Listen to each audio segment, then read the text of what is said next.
All right. Welcome, Right. everybody. Excited about this call. Excited to be here with Coach Kristi Nelson again, our BulaFit fitness coach, and excited for the things she's going to share with us. We're a few weeks into this program now, Kristi, and excited to see what kind of movements you have, encouragement you have, and also to hear from our others of successes and challenges. I shared one of mine with first thing in the morning. My body tries to talk me out of exercising, and but when I do it, then I feel so fantastic. So with that, I want to pass it over to you. And thank you, Kristi, for coaching us through this. Well, good morning and thank you and welcome to Feel Good Friday. I'm excited to be here. I want to share with you, I've been a little bit absent this week, and please take some time to just touch base with family members. I lost the oldest male member of my Italian family, and so on that side of things, I'm a little bit sad, but on the other side of things, it's a great reason for me to get together with my cousins and my big extended family, and I look forward to that. And what I could tell you about that man was that he reminds me a lot of Todd.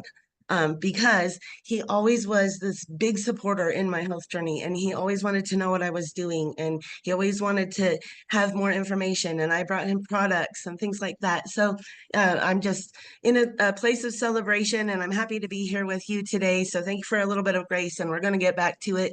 I do have some good information. If we're looking at the pillars that are on our page, right, the third one is fortify. So I want to talk about that a little bit. The importance of fortification, especially regarding movement, because of inflammation and for energy, right? So maybe what Todd was experiencing was feeling a little bit of stiffness or soreness in the morning, and that makes it a little bit harder for him to convince himself it's time to get going. And that long list of to do, the mind starts immediately, right? So maybe the resolution or something to practice or try is getting that movement in first, and then the body starts to kick in with all of the things that we need, the endorphins and a little bit of motivation and a little bit of recovery and some getting things moving, right? A little bit of cardiovascular response. So that could be also a great way for him to manage some stress, and for you too, for you to go through those movements as you're moving your body, and then think about what it is that you need to do. Set your intentions. What are the top 5? What 3 things could be moved to tomorrow, right? The mindset is where it starts, and it starts the first thing in the morning, because that first decision I make, whether it's to hit the alarm or the snooze 5 times or to get up and get going, will set the trajectory for the rest of my day. So I'm excited that you've been taking the challenge, Todd. I'm excited that all of you have. I'm excited that you're moving your bodies more than you had before, because something more than nothing is amazing. So you're already making progress. I want to talk about a couple other things too. Let's talk about some of the products that we have with Top Shelf that helps fortify our bodies, right? That multi-essential is super important no matter what age you are. We want to make sure we're doing our GTM, right? The ginger, turmeric, muscadine. That blend in its own self helps with gut and preparation and repair. The antioxidant in the muscadine is something that you absolutely need. Those EFA reds are amazing too for fortifying and supporting the body. And I'm never going to go a day without my muscadine oil. I'm just telling you now. So those things are the things that I feel like are kind of basic core, right? And then we can build from there. Bone and muscle, joint, those things make good sense too. Your detox tea, sport and go, putting all of those things into the cupboard in appropriate timing, right? So start where you need to and then build from there. That's my advice with that. Let's talk a little bit about movement. I want to make sure that as we move into this next set of movements, we understand a little bit more about timing and energy and what makes sense and what isn't appropriate. So if I do cardio in the morning early and I'm elevating my heart rate, I can do that in a fasted state, and that is okay. That's actually a good way for me to burn through some calories and actualize fat loss. If I'm going to do strength training, though, I need to make sure that I've got a little bit more than that. I need a little bit of something in my tummy and in my body so that I've got the energy so I can get through the workout, right? So this is where carbs come into play in an odd sense, because we're used to watching all of that, making sure everything's in alignment. But if I'm going to come in and utilize that for energy immediately, I'm not going to actually see that for anything but what I need it for. We're not going to get it to, into a counter or into the mindset of this was a bad thing to do. We have to fuel the workout just like we fuel our bodies so that we can have the energy to accomplish it. And then on the other side of the workout, you're in this great state of an anabolic state. And what that means is it's time to feed your body with some protein. On the backside, when we're trying to grow muscle or just maintain what we have, we want to make sure that protein efficiency is something there, but this isn't supposed to be like overwhelming and another thing in the task list. Within the guidelines of Mindset 60, just look at what your plates are, right? And make sure you're listening to your body more than anything. Just make sure you're listening to your body. If you've got questions about nutrition, reach out to Robin and Jennifer because they're going to guide you in that right alignment with what we're doing. But we have to be true about it, right? Because we can't let the body get to a state where we're relying on internal resource to help support the body with muscle production or with keeping it. And things like skeletal muscle mass and bone density all make a difference in the aging process. So the things that we're going to get into in movement next are going to seem a little bit more advanced, but I want to make sure that I show you some of the other movements that could be conditioners on the backside before you get into what's on the tile, right? What's on the picture that you're going to see in the page. Let's see. Talk about a lot of this stuff. I want to talk about the body being in a state of starvation too, and calories being where we need to be. Not that you need to know a number, but we have to stay on the upside of deficit in calories in order to burn through the fat that we're storing. When we consume anything, the body processes energy in one of two ways. It's going to convert it to brown fat, which is like oil in an oil lamp, and it's viscose. It burns quickly and not very sustainable, but we have to replace it constantly, right? If we think about the other side of the production, it comes in as white fat, which is fat storage. And fat storage is more like candle wax, right?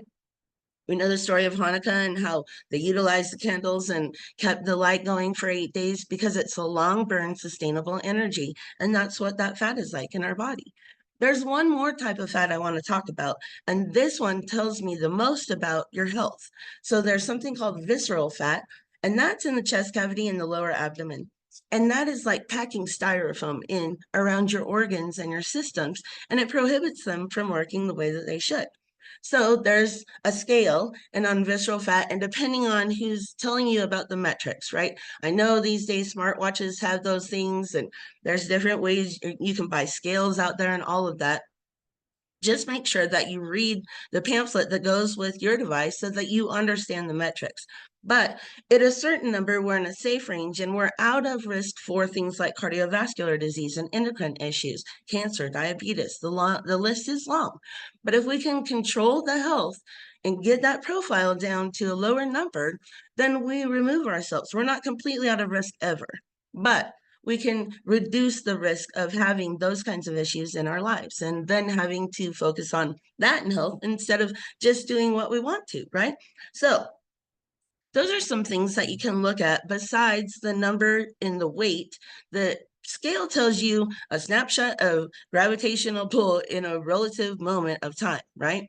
If you've ever questioned that, step off and step back on and see if it's different. Nothing changed in that space, correct?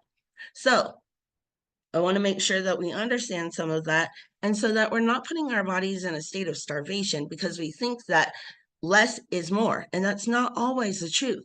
A lot of times when I'm coaching in this space and with nutrition for my private clients, we come to a place where we understand that we actually probably need some more calories versus less so that the body doesn't go to the state of starvation where it's storing fat instead of burning it. Okay, so I wanted to just talk about that a little bit so that we understand where movement makes sense and where it comes into play, right? I could be doing a lot of things, a lot of cardio, moving my body. Cardio burns calories. It does not burn fat unless you're in that anabolic state I talked about. So I could be out there moving through a bunch of calories, but I'm not actually supporting it with what I'm feeding myself nutritionally. And then my body goes into a state of starvation, and it starts to pack on pounds. So you're like, I'm eating well, I'm moving more, I'm focusing on hydration, I'm sleeping, but I'm not losing weight. That could be why. So think about when you're eating those nutrient dense foods, think about asking Jennifer the questions, think about using the recipes that we're providing to you, okay?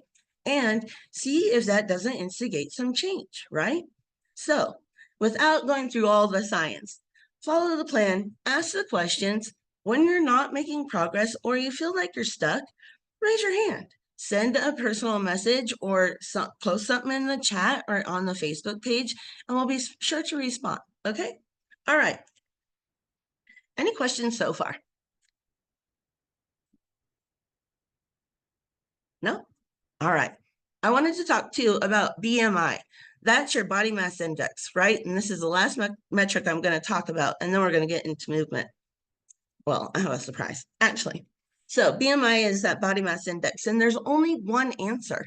And so when you get that metric back and it says, well, guess what, you're obese. Well, so is a very conditioned bodybuilder. The mass index answer only has one, and that says if mass is high, you're obese. And we know this to be true. A pound is a pound is a pound all day. So fat does not weigh less than muscle. Muscle is more dense. Fat is light and fluffy. Think of a pound of pennies and a pound of feathers. It takes a lot more feathers to make the pound than it does pennies. And that's what muscle mass looks like. Lean muscle mass is dense. Adipose or fat is light and fluffy. Okay. So I could put a woman on a scale that says morbidly obese from the doctor and a conditioned bodybuilder, and the scale could both say 200 pounds, and it's going to tell me both of them are obese. But our eyes and my knowledge knows that the bodybuilder says that answer because he has a lot of muscle mass. Mass is high. The only answer is obesity. It's a skewed number. So if you're in the gym and you're working out and you're lifting weights or you're bodybuilding or you're seeing gains because you've changed behavior patterns, my guess is that BMI could go up, but body fat mass is coming down and so is your body fat percentage. Magic, right? That's what we're looking for. Honestly, in my private coaching space, visceral fat level is the number one thing I look at. 5-inch of a decrease in the waistline means excellent improvement in health profile. So I'm excited for your future doctor visits. Honestly, I want to say that. I am, because at some point, if you stick with this and you keep putting one step in front of the other, you're going to change your health. You're going to change your life. You're going to change how you feel and your energy level. And then the doctor is going to start asking you what you're doing, because things will start to change in the metric side of things also. Okay. All right. Any questions before we move on? Anything at all? The next part I want to talk about are those non-scale victories. What are you noticing? I want this to be where you share, where you raise your hand and come on to camera. First of all, I want to see your faces because I need to see changes. But I want you to come on camera and tell me what you're seeing. Is it a different notch in your belt? Are your pants looser? Is the sleeve in your arm a little bit less tight? Are you noticing changes in your face? Are things just shifting? Are your pants coming up higher, right? Energy, sleep, your skin, your relationships. Where are you winning? Because that is also a side effect of what you're doing for your health. So I want to take the next couple of minutes. I want you to come on the camera. I want to see your smiles because I'm here for that today. I need it. And I want to know what's working and where your non-scale victories are. Let's go. Who can I talk to? Todd, how about if you start us off? You talked about something that was challenging this week, but where are you noticing a change in a positive sense? Well, I'm not about to take my shirt off and show it, but I'm starting to see a few muscles peeking through on the midriff area. So some of it is making a difference. I'm not to where I want to be showing anybody yet, but it's not quite so. I don't know what the word you fluffy. I like it. You're noticing change. There's been an exchange for body fat mass, for a little bit, maybe muscle mass density in that space, right? So a little bit of exchange, even if the scale didn't change. And let's talk about that. If you put $4 in your checking account and you take $4 out, you got a zero net change, right? Same thing. If Todd builds 4 pounds of muscle mass and he loses 4 pounds of body fat, zero net change on the scale.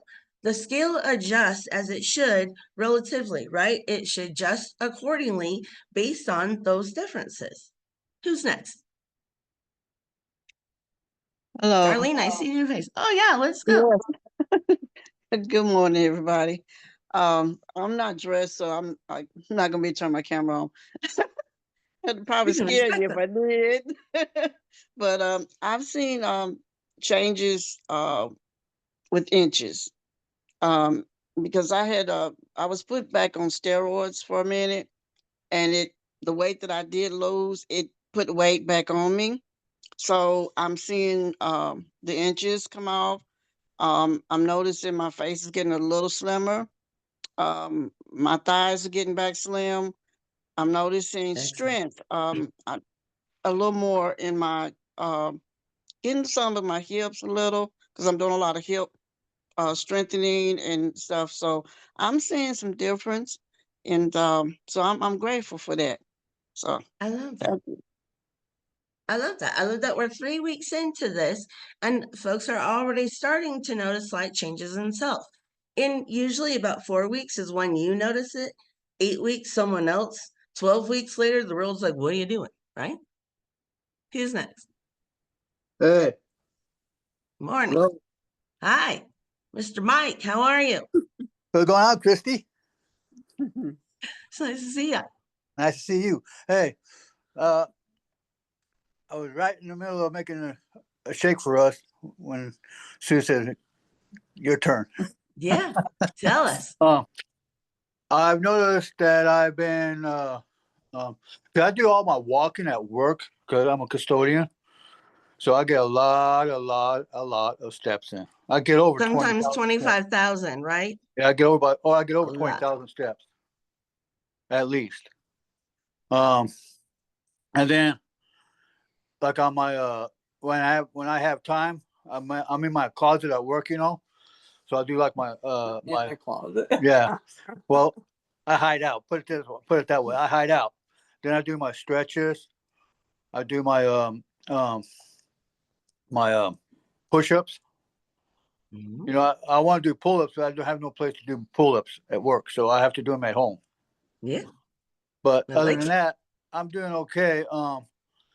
You're not as hungry. I'm not as hungry as I usually am because I don't eat. I used to eat really fast, but I slowed down on that.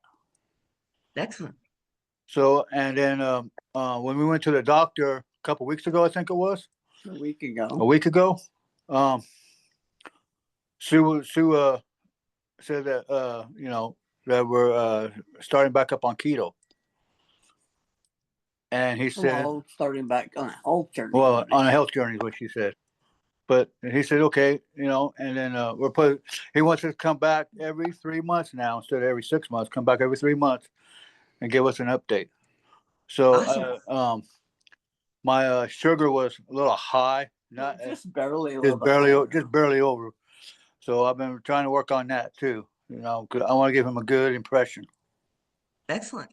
Stay in the pattern of the change, right? Keep putting your foot in front of each other and you'll keep making the progress. And then pretty soon she's going to be like, excellent. And then she'll go back to the 6 months, right? She's going to track your progress to make sure that you're staying in the pattern of progress until you get back to where you need to be into homeostasis, right? Excellent job. What I love about what he said about at work, sometimes you got to carve it into the nooks and crannies, right? Maybe you take the movements on the tile and you go, I can only do this one for about the next 5 minutes. Later in the day, I'm going to get this one done. Before I go to bed, I got to get this done, right? So that you're taking time to just make sure you get some movement. Maybe I don't have a full hour or a long period of time. So how can I do 15 squats while I'm folding the laundry or 10 while I'm on my break, right? So get to that place where you're carving out the time and you're making it a priority and you're like, I'm not going to bed until it's done. Okay. I love it. Yeah, see, that's that. That's why, because I don't have time. I know. When I'm waiting for work to go out for a walk, and Yeah. Sue, she right now she's not she's not up to it because of her health, you know, her knees and all that, because they're acting up on her foot. But Yep, you know, at least at work, I'm getting my steps in. that's right. You Awesome. know, and every time I look at my status on my watch, because it tells me what, you know, I'm going, wow, okay, now I'm doing good. I love it. Good job. And yeah, In your steps, let's talk about that real quick. If you're using steps as a tracking method for movement, let's talk about what standard should be. So if we're talking about pre-diabetic, or what the Diabetic Association says we should get is 6,500. That's what your target is. If we're trying to use that for a cardio workout, we got to hit 10,000. So Mr. Mike gets about 2 cardio workouts in a day, but his body knows that that is normal. So for him to count that as exercise, it's movement. For it to count as exercise, it would have to be another 10K. I'm not asking him to get 30,000 steps in. I'm not. But just understand that that's where the numbers come in. And if you're looking to use that as a target, maybe you're doing 1 day of movement and the next day you're walking 6,500 steps. You're looking for about 150 minutes in a week of movement. So 30 minutes, 5 times, an hour, 3, see where we can come into some math, 15 minutes, and you set the numbers, right? And if you can't get there right now, it's something to shoot for. By the end of the time of the 60 days together, where are you at, right? So maybe you need to write down a number right now. And then as you go through it in your weeklies, see if the number is increasing, right? I love that. Anybody else want to share? Who's next? Hi, Hi, darling. how are you? Wow. Wanted to share just based up on my experience so far, and just to I was a part of the last challenge where I was able to lose quite a bit of pounds and inches as well. Unfortunately, regained it, and so I was like looking for this community because I attribute my success to that. I'm somehow no good on my own. However, I will say that this time I feel as though the guided transformation that we're getting through information and action will be more helpful in sustaining it, because before we were being encouraged, and we had people telling us the things to do, but to actually understand it from the perspective like you just explained. Okay, if he's already doing 20,000 steps, him reaching that goal every day is not exercise. I'm like, wait, what? So I did not know that. So it's almost like, okay, it helps you to be able to frame how you are doing this, and helps to make sure that it's impacting you mentally to be able to sustain it. You know what I'm saying? Because before, absolutely, just going through the motions of, okay, I got to eat this, I got to drink that, I got to take that, and I'm not thinking about how all of this works together to give you a lasting lifestyle. I love that. So I appreciate that. And as far as my progress, I am really happy because I have a tendency to ignore myself. And when it comes to, okay, darling, don't eat it, I just say, hey, go for it, girl. You know what I'm saying? But now with the Mindset 60, I'm being very conscious and intentional about those things. And that's why I'm loving this more so. I mean, I love the last one, but I like this more because it seems to be more directed to your lifestyle and helping people not to guilt themselves into making changes, but to do it because it's for life. And that I appreciate. So yeah, I've seen a few pounds down, but I don't get excited until I'm past the 10 water weight.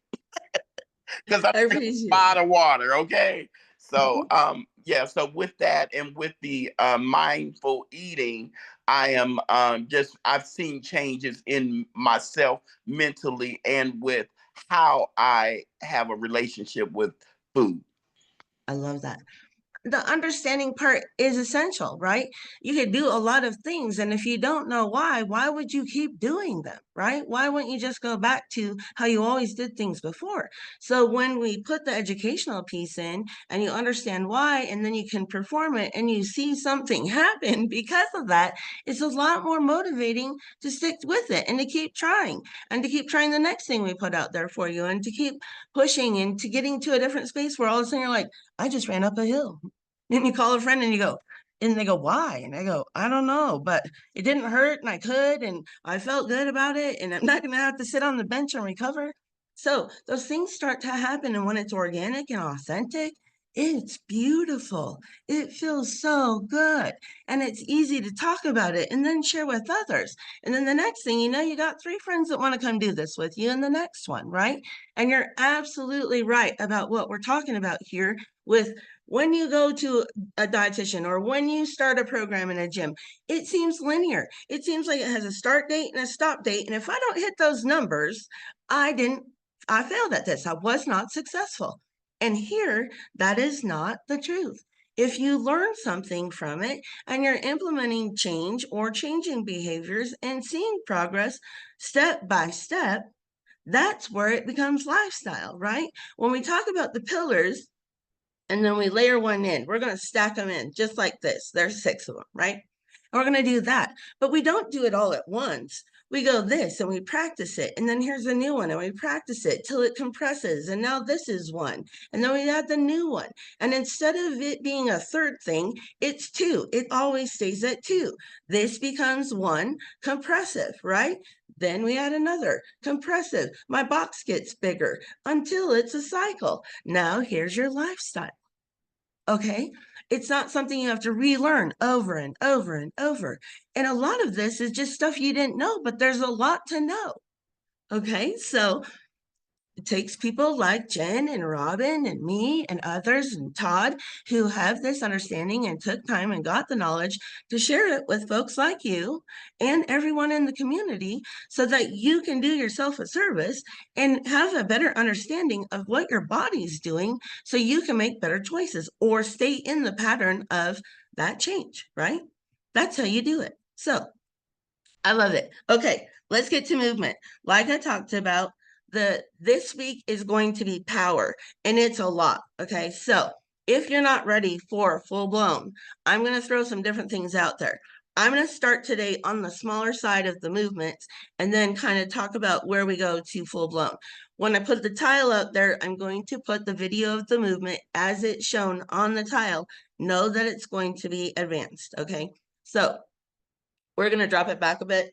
I'm going to talk about some of the just core basic parts of those movements, the 4 movements, and then I'm going to show you the demonstrations and we're going to answer questions. Okay. All right. So this week, like I said, it's power.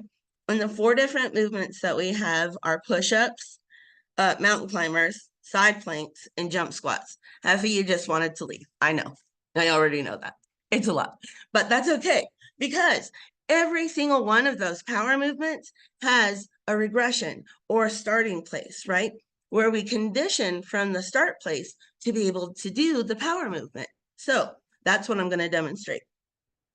I'm going to start with a little bit of a warm up, and I've got 4 movements that are associated to these movements that you're going to do this week. So make sure that when you replay, or you want to go back and replay so that you can write these things down or watch them again so that you know what you're doing, okay? So for the push-ups, I'm going to start you with some arm circles, and I'm going to move myself so that I can get adjusted. Give me 1 second.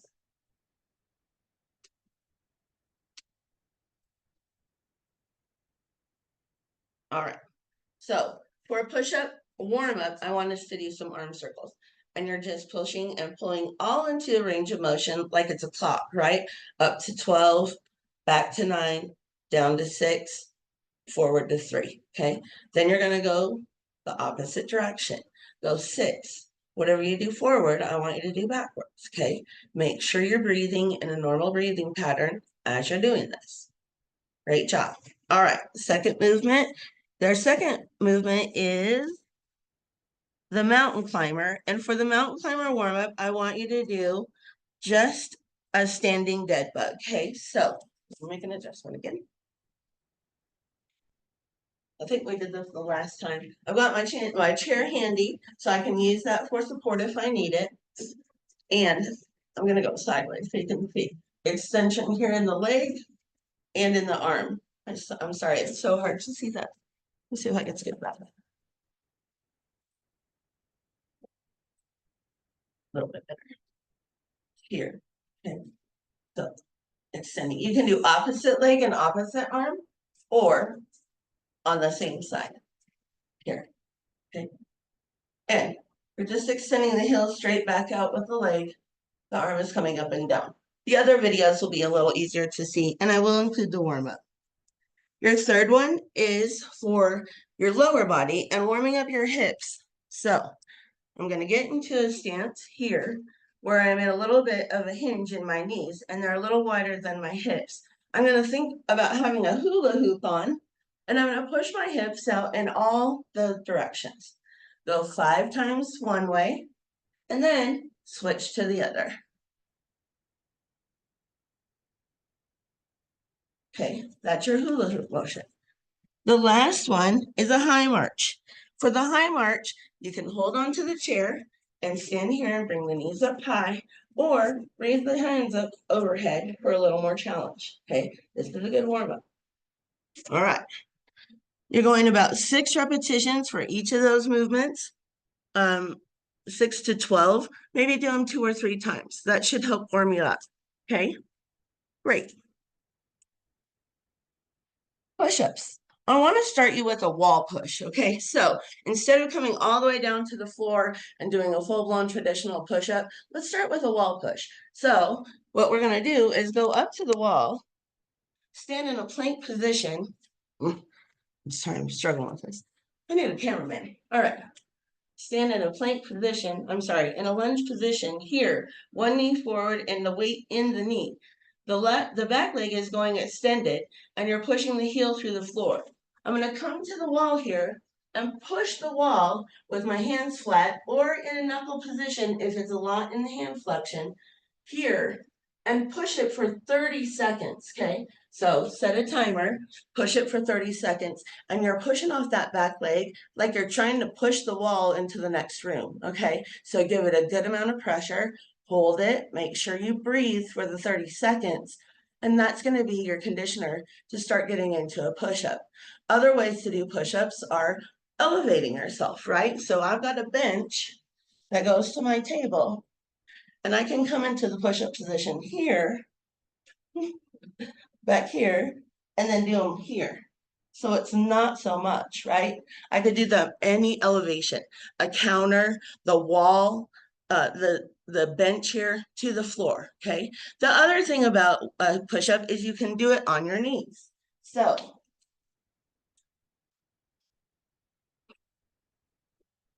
if I'm here, I can drop to my knees instead of being in the full push-up plank position, okay? So here for my knees, I can cross the feet or just keep my heels together, and then I'm lowering my body and pushing back up. Lower and push back up. A traditional is in a full high plank position. I go into the plank and rock forward into my shoulders because that's where I have a lot of support. You can hold the planks before you get into push-ups. That's also an excellent condition. All right, upward positions. The next one is a mountain climber. For a mountain climber, you could go back to your high march to start with. And then if you're looking at moving into more of that, again, I can do it from a standing position where I'm more at a 45-degree angle. I reach out, excuse me, and then I pull everything into center. Standing mountain climber. Exhale as you pull it in. Inhale as you reach out. Those are great too. So here on the bench again, and now I'm just, hard to see, sorry. Now I'm pulling my knee to the bench. So I'm here and I pull the knee to the bench. Or your ottoman, or your couch, or up to your counter. If I take it to the floor, I'm here, and I can do that same thing. into that push-up position, drop it low, and then pull the knee up, other side. Or you can put tempo. That's your mountain climber. Third movement, side plank. Again, a little more challenging. Let's do from the wall first. So I could come to the wall, lean my forearm on it, and then step out. Let's go. So I'm in this kind of extended position about 45 degrees. I can be here or here for a little more resistance. Hold it for 30 seconds and then come up, switch side. I'm gonna do it on both sides. From the forearm at shoulder position, feet out so the body's inclined at 45 degrees. 30 seconds on each side. Make sure you're breathing. From there, you can do it on the floor. So let me show you assisted. Here.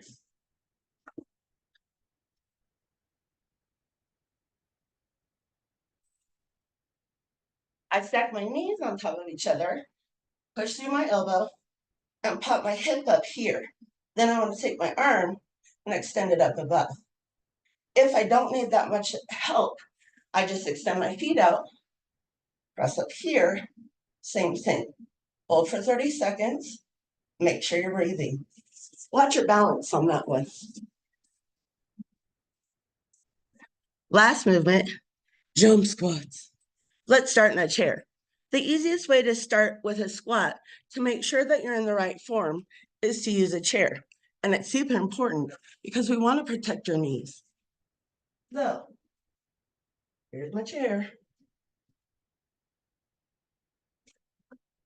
This is what I want you to practice first. Sit down, stand up, no hands. Sit down, stand up, and again, stand up, okay? Excellent. Let me make one more adjustment. Now let's turn it into a squat. I want to stand out a little bit further from my chair. Make sure that my feet are about as wide as my chair legs. And so if I'm here, my toes can be forward, or the wider my legs go, my toes need to angle out. That's going to help my knees so that when I come down into bending, I'm not up over my toes, but I'm back here in the hinge in my hips, and I'm ready to sit down. Lean forward and stand up. Lean back, sit down. Forward to stand up.